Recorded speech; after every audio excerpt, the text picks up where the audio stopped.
الحمدللہ رب العالمین والعاقبۃ للمتقین والصلاۃ والسلام علی ختم النبیین۔ سورہ الکہف آج کا موضوع ہے،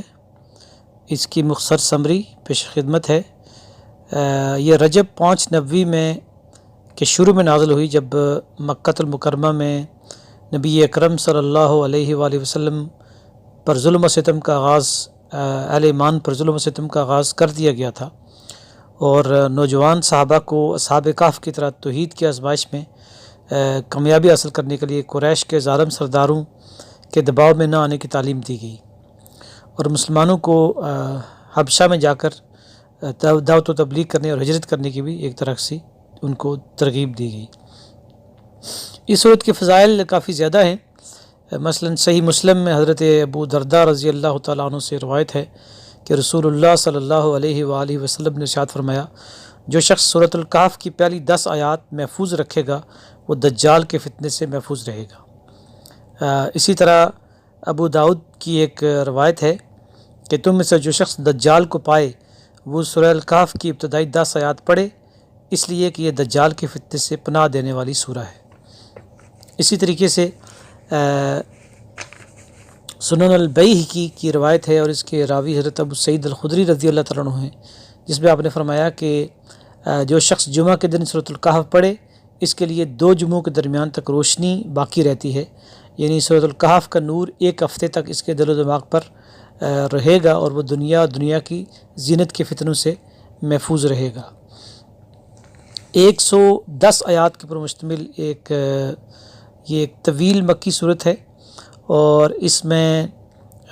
بہت سارے مضامین بیان ہوئے ہیں۔ خاص طور پر اس میں جو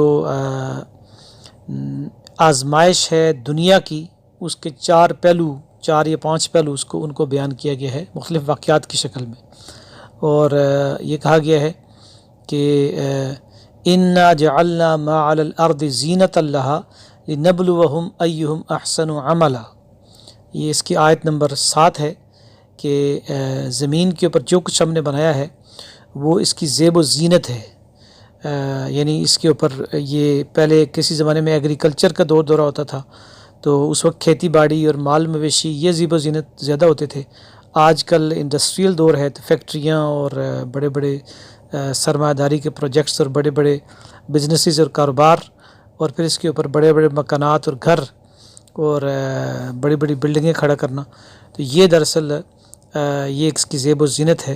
یا اس کے باغ، پھل پھول پودے، یہ اس کی زیب و زینت ہیں۔ اور یہ اس لیے ہے کہ لِنَبْلُوَهُمْ أَيُّهُمْ أَحْسَنُ عَمَلًا، کہ آزمائش کریں کہ کون اچھے اعمال کرتا ہے۔ تو یہ ایک آزمائش ہے، دنیا کی جو آزمائش ہے، اور اس میں اہل ایمان کے لیے جو آزمائش ہے، اس میں جو پہلی آزمائش بیان کی گئی ہے وہ پہلا واقعہ ہے اصحاب الکہف کا۔ تو یہ حضرت عیسیٰ علیہ السلام کے اوپر سچے ایمان لانے والے تھے، اور جس علاقے میں یہ تھے وہاں کا بادشاہ اور پوری قوم مشرک تھی، تو انہوں نے توحید کا اعلان کر دیا، اور انہوں نے واضح طور پر کہہ دیا کہ ہؤلاء قوم اتخذوا من دونہ آلہہ، کہ یہ فرمایا کہ اس سے پچھلی آیت میں، آیت نمبر 14 میں فرمایا کہ وَرَبَطْنَا عَلَىٰ قُلُوبِهِمْ، ہم نے ان غار کے جو اندر نوجوان تھے ان کے دلوں کو آپس میں باندھ دیا۔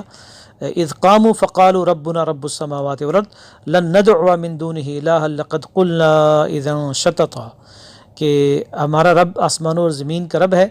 اور ہم اس کے علاوہ کسی کو اگر پکاریں گے تو گویا کہ ہم یہ زیادتی کریں گے، حد سے نکل جائیں گے۔ تو یہ توحید کا انہوں نے اعلان کیا، اور پھر بادشاہ نے ان کو دھمکی دی، وارننگ دی کہ تم اپنے آبائی دین کی طرف پلٹ آؤ ورنہ تمہیں سنسار کر دیا جائے گا۔ یہ بات بھی اس واقعے کے اندر بیان کی گئی ہے، لیکن پھر اللہ تعالیٰ نے ان کو 300 سال تک سلائے رکھا، اور پھر وہ جب بیدار ہوئے تو وہ سارا علاقہ جو تھا وہ ایمان لا چکا تھا، پورا ملک۔ اور یہ دراصل جو صحابہ کرام تھے انہیں یہ اس میں ایک اشارہ دیا گیا کہ وہ ہجرت کر جائیں، گھر بار چھوڑ دیں، لیکن ایمان کا سودا نہ کریں۔ تو یہ ایمان کی آزمائش ہے، لیکن ایمان کی آزمائش جب آ جائے تو اس پہ جو ہے نا وہ جان کو ترجیح نہیں دینی چاہیے، بلکہ جان اگر جاتی ہے تو جان چلی جائے، لیکن ایمان کے لیے گھر بار، رشتہ دار، اپنا ملک، وطن، سب کچھ قربان کیا جا سکتا ہے۔ اور یہ کام ظاہر ہے کہ صحابہ کرام نے بھی کر کے دکھایا، ہجرت کر کے، کبھی حبشہ کی طرف اور کبھی تکلیفیں برداشت کر کے اور کبھی اپنے گھر بار چھوڑ کر۔ تو اس کے بعد پھر اس میں 2 باغ والوں کا قصہ ہے۔ تو یہ دنیا کی زینت کا ایک اور پہلو ہے، جس میں یہ بتایا گیا ہے کہ جو دنیا میں یہ کاروبار ہے، مال ہے، اور جو کوئی انسان کو یہ حاصل ہو جاتا ہے تو پھر وہ اللہ تعالیٰ کے ساتھ شریک ٹھہرانا شروع کر دیتا ہے۔ تو یہ 2 دوست تھے، اور ایک ایمان والا تھا، دوسرا کمزور ایمان والا تھا۔ تو وہ دونوں جو ہے وہ ایک دوسرے سے ڈیبیٹ کرتے ہیں اور بحث کرتے ہیں، اور جس کا ایمان کمزور ہے وہ کہتا ہے کہ یہ سارا کچھ مجھے دراصل اپنی محنت کے نتیجے میں حاصل ہوا ہے اور میں تم سے زیادہ بہتر ہوں، اور جو صاحب ایمان ہے وہ کہتا ہے کہ نہیں، یہ ایک آزمائش ہے اور اللہ چاہے تو وہ تم سے اس مال کو چھین بھی سکتا ہے۔ تو گویا کہ جب مال و دولت مل جائے تو پھر اس پہ غرور نہیں کرنا چاہیے، تکبر نہیں کرنا چاہیے۔ اس صورت کے بالکل درمیان میں آدم علیہ السلام اور ابلیس کا واقعہ بیان کیا گیا ہے، اور جو ابلیس تھا وہ بھی غرور و تکبر کا شکار ہو گیا، اور اس نے بھی دراصل اللہ تعالیٰ کی نافرمانی کی۔ وَإِذْ قُلْنَا لِلْمَلَائِكَةِ اسْجُدُوا لِآدَمَ فَسَجَدُوا إِلَّا إِبْلِيسَ، جب ہم نے تمام فرشتوں سے کہا کہ آدم علیہ السلام کو سجدہ کرو تو انہوں نے سجدہ کیا سوائے ابلیس کے۔ کان من الجن ففسق عن امر ربی، وہ جنوں میں سے تھا اور اپنے رب کے اس حکم کی اس نے نافرمانی کی، اللہ تعالیٰ کی اطاعت اس نے نہیں کی۔ اس کے بعد پھر حضرت موسیٰ علیہ السلام اور حضرت خضر کا قصہ ہمارے ساتھ آتا ہے، ہمارے سامنے آتا ہے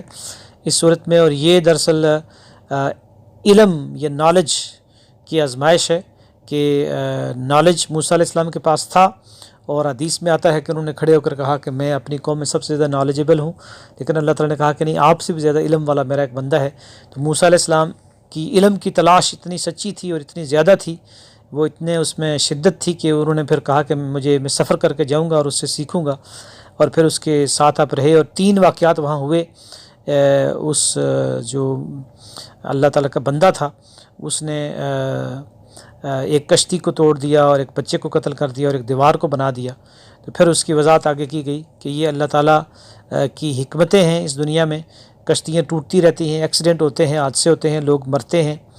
دیواریں جو ہے وہ بنتی ہیں، ٹوٹتی ہیں، تو ہر واقعے کے پیچھے کوئی حکمت ہے، اور اللہ تعالیٰ نے ان حکمتوں کے پردے اٹھا کر بتا دیا کہ جو بھی کام ہو رہے ہوتے ہیں اس کے پیچھے ایک وزڈم ہوتی ہے، وہ ہمیں نظر نہیں آتی، لیکن اللہ تعالیٰ ہر چیز کو ایک پلان کے تحت کرتا ہے، اور اس کے پیچھے ایک نہ کوئی اس کا کوئی نہ کوئی فائدہ ہوتا ہے جو بظاہر ہمیں نظر نہیں آتا۔ اس لیے جو اہل ایمان ہیں وہ آزمائشوں پہ صبر اختیار کریں، اور اس کا نتیجہ اچھا نکلے گا، یہ اللہ تعالیٰ کا ایک طریقہ کار ہے۔ اس کے بعد پھر حضرت ذوالقرنین کا قصہ ہے، جو ایک بادشاہ تھے کہ خورس یا ذوالقرنین، یہ ایرانی تھے، کسی لگتا ہے کہ پیغمبر کے یہ جو ہے نا وہ فالوور تھے، چونکہ انہوں نے جو باتیں ان کی یہاں نقل کی گئی ہیں اس سے پتہ چلتا ہے کہ جو انہوں نے کہا کہ وَأَمَّا مَنْ آمَنَ وَعَمِلَ صَالِحًا فَلَهُ جَزَاءً الْحُسْنَى، جو ایمان لائے گا اور اعمال صالح کرے گا تو اسے جو ہے نا وہ ہم اچھا بہترین جزا دیں گے۔ تو یہ گویا ایمان اور اعمال صالح والی شخصیت تھی۔ تو یہ اقتدار کی آزمائش ہے کہ کوئی عہدہ مل جائے، اقتدار مل جائے تو اس پہ غرور نہیں کرنا چاہیے، اور اس کو ایمان اور اعمال صالح کی دعوت کے لیے استعمال کرنا چاہیے۔ جیسے قریش مکہ کو اقتدار حاصل تھا، لیکن وہ اس کو ظلم کے لیے اور اللہ کے راستے سے روکنے کے لیے استعمال کر رہے تھے، اور اسی طریقے سے انہوں نے اس کو اپنے اقتدار کو اور اپنی قوت کو اللہ تعالیٰ کی اطاعت کے لیے اور اللہ تعالیٰ کی فرمانبرداری کے لیے استعمال کیا، اور دنیا میں مختلف ٹیکنالوجیکل بڑے بڑے کام کیے، ایک دیوار بھی بنائی اور اسی طرح لوگوں کی مدد کی۔ تو یہ جو ٹیکنالوجی ہے یا اقتدار ہے یا قوت ہے، اس کو اللہ کی اطاعت کے لیے صرف کیا جانا چاہیے۔ اس طریقے سے ہم دیکھتے ہیں کہ سورۃ الکہف میں یہ جو 4 واقعات ہیں، ان میں ایک بات یہ بتا دی گئی کہ دراصل یہ پوری دنیا یہ ایک آزمائش ہے، دنیا کی زیب و زینت،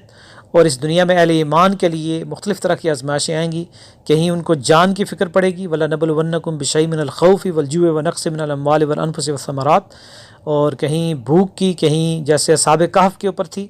تو وہ نوجوان انہوں نے اس آزمائش پہ پورا اترنے کے لیے سب کچھ چھوڑ دیا، کہیں وہ مال کی شکل میں آئے گی، کہیں وہ علم کی شکل میں آئے گی، اور کہیں اقتدار کی شکل میں، لیکن جو مومن ہوں گے، سچے مومن، وہ ہر آزمائش پہ پورا اتریں گے، ہر قربانی پیش کریں گے، اور کبھی غرور و تکبر کا شکار نہیں ہوں گے، بلکہ عاجزی اور انکساری اختیار کریں گے، اپنے رب کی طرف رجوع کریں گے، اور پھر آخری کامیابی ان آزمائشوں کے بعد اہل ایمان کو حاصل ہوگی۔ اللہ تعالیٰ سے دعا ہے کہ وہ ہمیں سورۃ الکہف کے مضامین کو سمجھنے اور عمل کرنے کی توفیق عطا فرمائے۔ وآخر دعوانا الحمد للہ رب العالمین۔